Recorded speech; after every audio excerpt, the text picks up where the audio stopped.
चलिए दोस्त, सबको सुप्रभातम, गुड मॉर्निंग। मित्रों, अगले तास में हम काव्य 6 पूर्ण करके आगे बढ़े और साथ साथ आपको मैंने उत्तरायण के बारे में भी ख्याल दे दिया था। आगे हम पाठ नंबर 7 में देखे।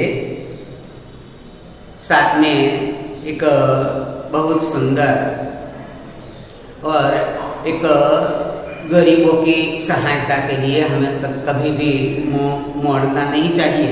इसके बारे में एक दृष्टांत के रूप में एक बहुत ही अच्छी तरह यहाँ कहानी पेश की गई है। भारती जी, उसके कवि है सुदर्शन। दोस्तों, कवि के बारे में थोड़ा सा लेखक है सुदर्शन, तो लेखक के बारे में थोड़ा सा हम पढ़ लीजिए, देख लीजिए, उसका परिचय ले लीजिए कि उसका जन्म 1896 में और हुआ था और उसका निधन 1968 में हुआ था। सुदर्शन का मूल नाम बद्रीनाथ शर्मा था। सुदर्शन उसका उपनाम है।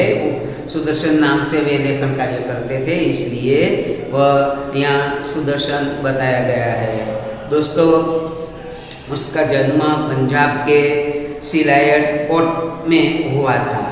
जब वे 6ठे दर्जे में यानी कि 6ठी कक्षा में थे, तब उन्होंने प्रथम एक कहानी लिखी थी, छोटी उम्र में, जो 6ठी कक्षा में थे। तब प्रेमचंद की तरह उन्होंने भी उर्दू में लेखन कार्य आरंभ किया। तत्पश्चात हिंदी में भी लिखने लगे। नाटक, कहानी तथा उपन्यास लिखकर हिंदी साहित्य को उन्होंने समृद्ध बनाया है। प्रस्तुत इस कहानी में सुदर्शन जी द्वारा लिखित एक पौराणिक कथा है। पौराणिक यानी प्राचीन, जो मानव भावनाओं को पर आधारित है। बाबा भारती अनोखे एक घोड़े की चर्चा डाकू खड़क सिंह के कानों तक पहुंचती है।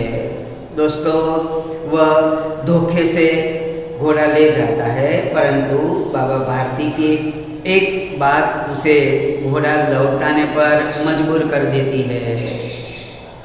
उसी बात में वह डाकू का हृदय परिवर्तन होता है।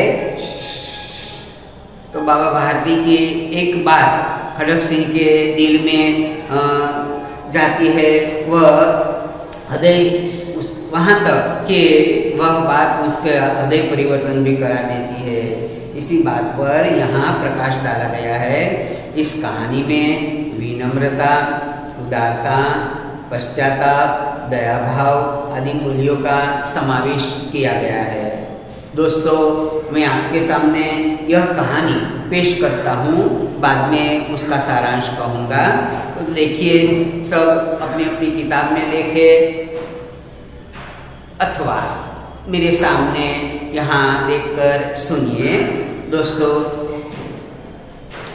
माँ को अपने बेटे और किसान को अपने लहलहाते खेत देखकर जो आनंद आता है, वही आनंद बाबा भारती को अपना घोड़ा लौटा देखकर आता है।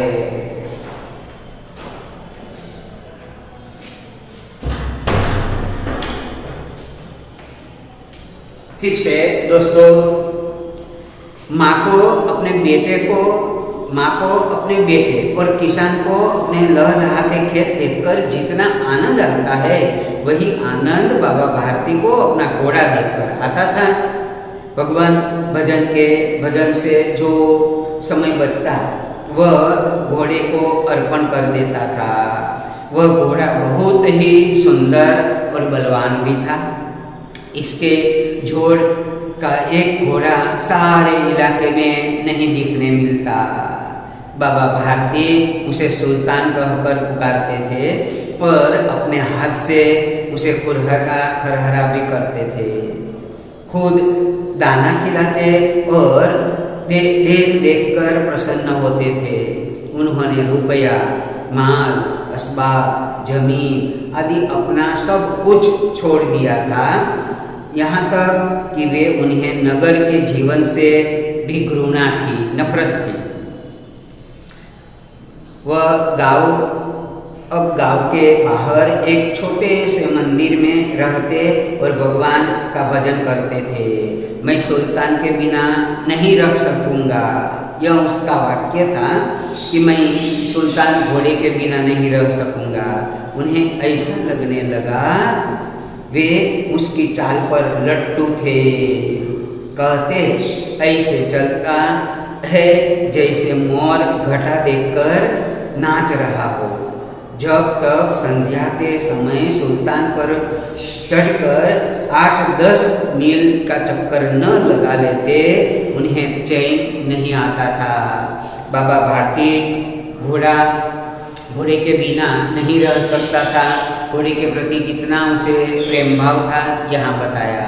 दोस्त आगे कि खड़क सिंह उस इलाके का एक कुख्यात यानी कि बदमशहूर कुख्यात बदनाम डाकू था। लोग उसका नाम सुनकर कांपते भी थे। होते होते सुल्तान की कीर्ति और उसके कानों तक पहुंची। उसका हृदय उसने देखने के लिए अधीर हुई हो गया। वह एक दिन दोपहर के समय बाबा भारती के पास पहुंचा और नमस्कार करके बैठ गया। बाबा भारती ने पूछा, खड़क सिंह क्या हाल है? खड़क सिंह ने उत्तर दिया कि सिर झुकाकर उत्तर दिया, आपकी दया है प्रभु, कहो इधर कैसे आना है? सुल्तान की चाल यहाँ मुझे खींच लाई। खड़क सिंह ने ऐसा उत्तर दिया कि सुल्तान की चाल मुझे इसी तरह खींच लाई। विचित्र जानवर है। बाबा भारती ने सुल्तान के प्रशंसा में कहा कि विचित्र प्राणी है, देखोगे तो प्रसन्न हो जाओगे। मैंने भी बड़ी प्रशंसा सुनी है, खड़क सिंह ने कहा। उसकी चाल तुम्हारा मन मोह लेगी। और बाबा भारती ने अपने सुल्तान की प्रशंसा करके डाकू के सामने करने लगा कि उसकी चाल तुम्हारा मन मोह लेगी। कहते हैं देखने में भी बड़ा सुंदर है। खड़क सिंह ने और भी बताया कि मैंने सुना है कि तुम्हारा सुल्तान घोड़ा बहुत सुंदर है। क्या कहना? तो बाबा भारती भी क्या कहते हैं कि क्या कहना, जो उसे एक बार देख लेता है उसे हृदय पर उसकी छवि अंकित हो जाती है। बहुत दिनों से अभिलाषा थी आपके सुल्तान को देखने की। तो खड़क सिंह ने भी बताया कि बहुत दिनों से अभिलाषा थी, अभिलाषा यानी कि इच्छा।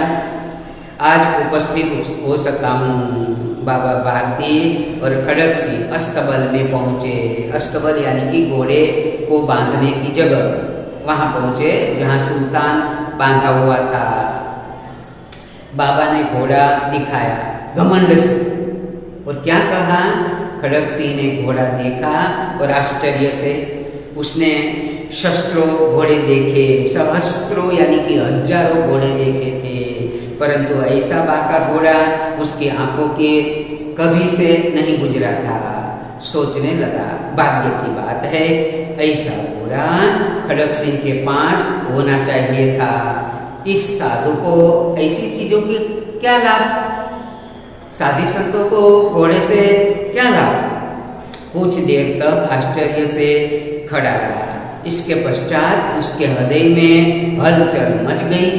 किसके हृदय में? खड़क सिंह के हृदय में।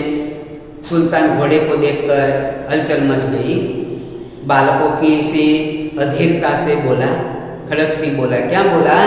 परंतु बाबा जी इसकी चाल न देखी तो क्या?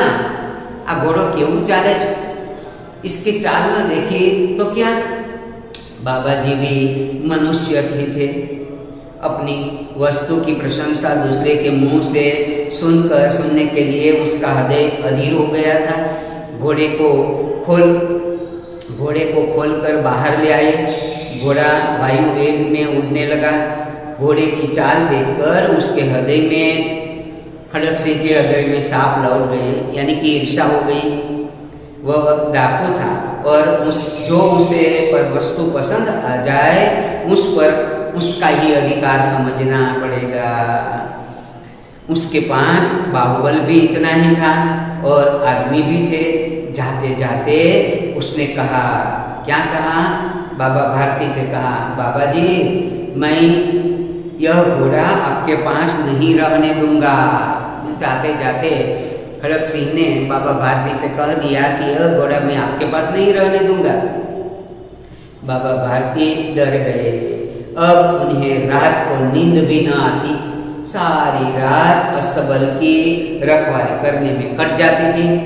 प्रतिक्षण खड़क सिंह का डर भी लगता था, परंतु कई महीने बीत गए और न खड़क सिंह आया और खड़क सिंह न आया। यहाँ तक कि बाबा भारती कुछ असावधान हो गए। उसे लगा कि अब खड़क सिंह नहीं आएगा। संध्या का समय था। एक बार की बात है दोस्तों कि एक दिन की बात है, शाम का समय था। बाबा भारती सुल्तान की पीठ पर सवार होकर घूमने जा रहे थे। उस समय उसकी आंखों में चमक थी, मुख पर प्रसन्नता थी।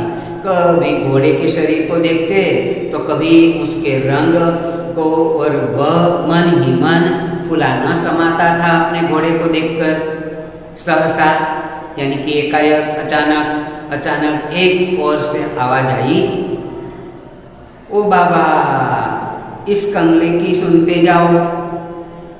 आवाज में करुणा थी। बाबा ने घोड़े को रोक दिया। देखा एक अपाहिज यानी कि अपंग, अशक्त अपाहिज वृक्ष की छाया में पड़ा करा रहा था।